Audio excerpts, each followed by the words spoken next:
I want to be on an even playing field, no matter if a guy's better than me or not. Right. You know, it's only fair that, you know, when we step in that ring, we're equal, and especially, you know, boxing is a brutal sport. Haney called in, or Bill Haney, I don't know which one it was. Yeah. Called in and said, oh, we're staying at 135. This, that, okay, Yep. so what up? Yeah. What up? What is going, like, at that point, it's like, what up? Now you offering me little crumbs, bro, and then you keep it moving. When you hit Dev, you hit him on some like, yo, let's fight and figure it out type shit? Like, Nah, when I hit him on some, cause I'm gonna be real. I gotta be real, John. You gotta keep it 100. This is gone. I'm gonna keep it real for you. Or turn down the fighting Dev for undisputed. Keep it 100. He knows that's a great fight. He knows Dev has something for him, but he got something for Dev. It's a great fight. He know he could possibly lose to Dev. Devin Haney just sent a serious warning to Shakur Stevenson, and what happened next has the entire boxing world talking. This fight could change everything. Devin Haney shocked the boxing world when he confronted Shakur Stevenson live on air. He didn't hold back and made it clear that if they ever face each other, he is ready to do whatever it takes to win. Haney's warning sounded serious, showing how badly he wants this fight and how confident he feels about beating Shakur inside the ring. That would do anything to win. You know, this is a sport at the end of the day. Boxing is just a sport. You know, we put our lives on the line. So, you know, he put my life in jeopardy. So now it's deeper than boxing with me. I don't even want to. I want to take this thing somewhere. Devin Haney later took to X and posted a bold message, saying that a fight between him and Shakur Stevenson would be the next biggest event in boxing. He also mentioned wanting both Shakur and Keyshawn Davis, calling them little bro then big bro. Boxing coach Greg Hackett added fuel to the fire by claiming that Shakur might be avoiding Devin on purpose, believing that Haney has skills very similar to his own and could be a real threat. He knows Dev has something for him, but he got something for Dev. It's a great fight. He know he could possibly lose to Dev. There's things that Dev understand about boxing that Shakur understand, and he wouldn't be able to just take full advantage of Devin Haney. You know what I mean? They both got an education. That's what I'm saying. This comes down to education. That's why Floyd and them used to yell, skills pay the bills. Skills pay the bills. You know what I'm saying? You got to really be in the gym working on your skills package. A lot of these dudes ain't working like they think they working. You know what I'm saying? They in the gym, they sweating. You know what I mean? They're working hard, but the information that's being transferred to them is bullshit information, and it's showing in the fights. But who am I? Armsy, the 5-piece. Why everybody want to see Shakur and Devin when Keyshawn called him out? All of those is great fights. I want to see them all. I don't give a f. In the past, Shakur Stevenson explained why he would still be willing to fight Devin Haney even if it meant accepting the lowest payday of his career. According to Shakur, the money was not the main issue. He saw the fight as a true challenge and believed that facing Haney would be meaningful for his legacy and reputation in boxing. Could beat him, just fight him. Yeah, but why would I fight this nigga for the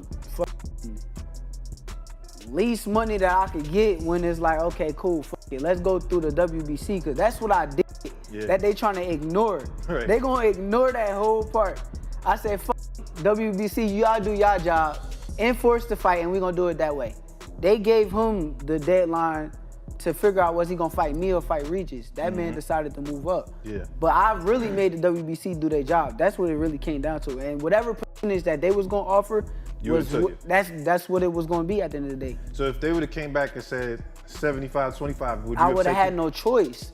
I just try to go around the bullshit that was presented, because that's bullshit. Like, I'm a 2-division world champ. I unified at 130 in one of the biggest fights at 130 pounds. Shakur later responded directly to Haney's tweet, saying, "Be careful what you ask for. Things might just happen," hinting that the fight could become real. On the same day, Devin Haney replied again, stating that he was fine with fighting big brother Shakur first, even before Keyshawn Davis. Around this time, Floyd Schofield shared his thoughts on a possible matchup between Keyshawn Davis and Devin Haney. He praised both fighters, saying they bring speed, athleticism, and high-level skills that always make their fights exciting for fans. No matter which one go up there, Devin is Devin. Devin going to show up. It's going to be a great fight with either one of them. Because Devin took a loss, and he don't want to take another loss, whether he got it cleaned off his record or not. He don't want to take another one. Fight though, I ain't gonna lie. Both of them are good fight. I don't think Keyshawn is gonna beat Devin. I really don't believe Keyshawn will beat Devin. Too much experience? Why? I don't know. I just don't see. But off my prediction yesterday, I'm not gonna get that because people will say things. But skill wise, I don't believe this new Devin that showed up his last fight. Keyshawn is gonna be able to run through like he did Ortiz, a smaller guy who seemed like he didn't want to be in there. I ain't gonna lie. As much as I don't like Devin, I did not expect Devin to do that to no. However, Schofield made it clear who he believes would win. While he respects Keyshawn Davis and acknowledges his talent, he feels Devin Haney has a clear advantage. According to him, Haney's experience, ring IQ, and ability to adjust during fights give him the edge. His comments sparked debate among fans, especially as talk continues about a potential Devin Haney versus Shakur Stevenson showdown. Even though obstacles still exist, both fighters remain disciplined, consistent, and elite, proving in recent performances that they belong at the top of the sport. Haney has openly shown confidence and confirmed that he is ready to take on Shakur when the time is right. No one was catching him too, and didn't even buckle Devin, so I don't know. And Keyshawn's performance wasn't great. It was good he stopped him, that the referee gave him a gift. Because the ref stopped it. He didn't even give Ortiz a chance to stand up. Not saying Ortiz would have won, but it wouldn't have been a knockout in that 12 seconds.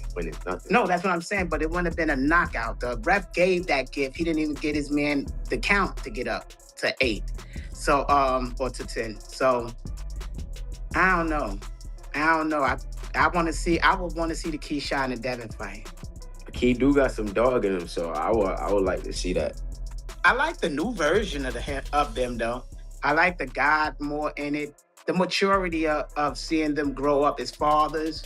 Like, just to see these young men get into these points is amazing. And they still in their 20s.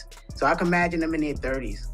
Shakur Stevenson has also responded to Haney's statements, making it clear that he is paying attention and staying involved in the conversation. Their back and forth shows respect, but also highlights how strategy, timing, and negotiation play a major role in making big fights happen. Both fighters are staying sharp and prepared, suggesting that if they finally meet, it will be a calculated and high-stakes battle, not something that happens by accident. There's a major obstacle in the way. But nonetheless, as you watch these two fighters fight, you can clearly see, outside of cheating, they're more than likely not going to lose, right? With that said,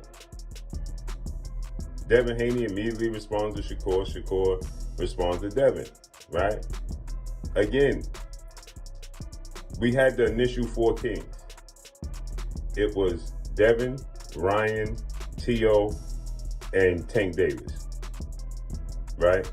It was supposed to be the 4 kings 2.0. From the Marvin Hagler, Tommy Hearn, Ray Leonard, Roberto Duran.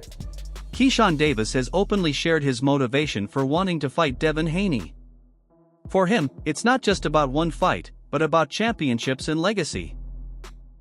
Davis believes that if Haney vacates his titles, it could open the door for him to claim those belts and establish himself among boxing's elite. He sees this as a perfect moment to test himself against a top-level fighter and prove that he belongs at the highest level of the sport. We had that 4-king era, but nobody mentions Wilfred Benitez. And the fact remains is Wilfred Benitez beat Roberto Duran as well. And Roberto Duran is 1-4 against those guys. He beat Sugar Ray Leonard the first time. Outside of that, Roberto Duran, he lost. He quit against Sugar Ray Leonard. He got knocked out brutally by Tommy Hearn. He got outboxed by Marvin Hagler and outclassed by Wilfred Benitez. Right? But he's overshadowing Wilfred Benitez. And I felt like these guys, Devin Haney, Ryan Garcia, Tank, and T.O., overshadowed Shakur Stevenson. And now Shakur Stevenson has shined a light by dominating Teofimo Lopez. For Davis, this fight represents more than just winning a title. It's about building his reputation and shaping his future in boxing. His mindset shows a smart and strategic approach, understanding that timing and opportunity can define a career. This ambition and preparation make a potential clash with Haney even more exciting and meaningful for fans around the world. This world title, man. I heard that light-skinned kid might vacate them belts, so we just try to get to them jumps, you know what I'm saying? Is that a fight? Well, as far as Anthony Yiga goes, what does he bring to the table that can make this a difficult fight? He's a southpaw. I never fought a southpaw in pros yet. This is a 10-round fight, so I feel like if I was him, I feel like he probably gonna try to drown me. I think he gonna try to come out fast, pressure me, you know what I'm saying, just try to drown me, you know what I'm saying, because I've never been 10 rounds, and I think that's probably his only way he feel like he can just make something happen, you know what I'm saying, because he know he don't got the skill over me, he know I'm the younger fighter, and he know he has the experience over me. So, you know, why not try to drown the younger fighter? You know what I'm saying? Now, do you watch tape on the opponents or you just adjust on the fly? Oh, I'm a businessman. I study. An analyst also discussed the ongoing debate about fighters moving up or down in weight classes. He explained that while size can matter, skill, preparation, and strategy often matter more.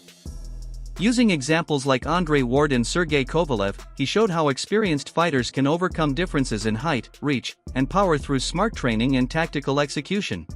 Strengths, are you looking for weaknesses? Like, which one do you prioritize? I look for everything. I look for where you get cut at every single fight. I look for if somebody fights you dirty, do you complain?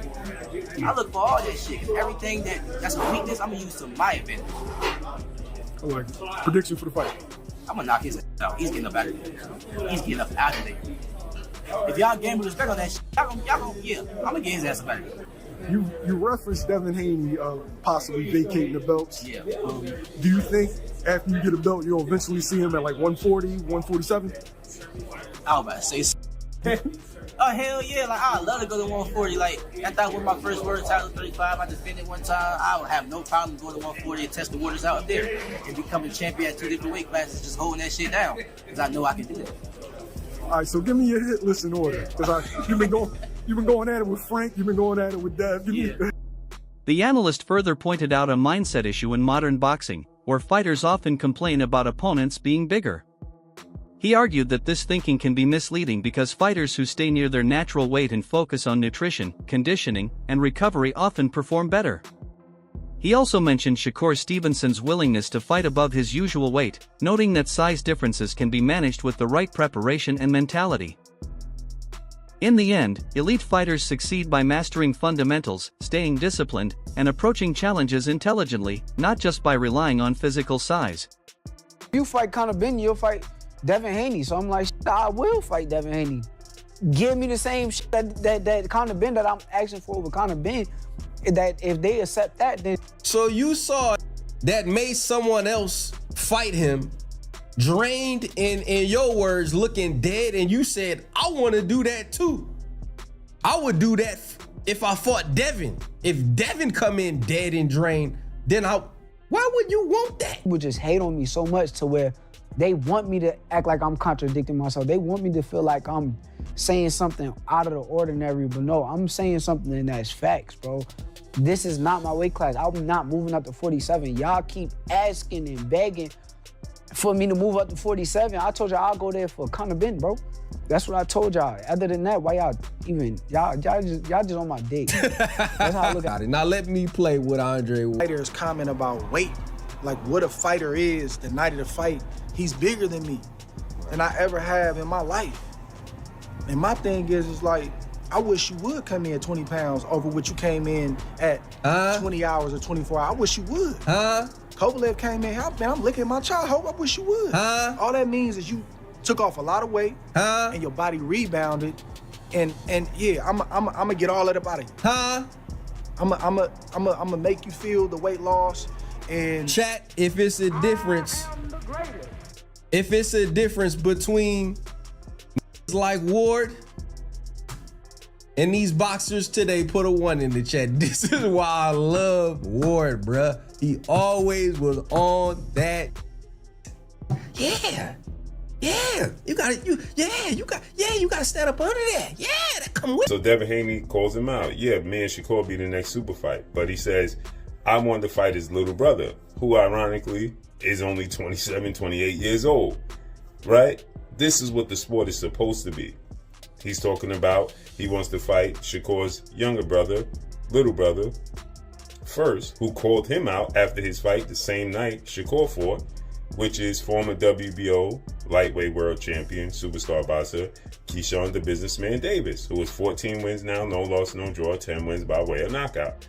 Keyshawn called out Devin Haney after he knocked out Jermaine Ortiz, dropped him in the 11th, and stopped him in the 12th round.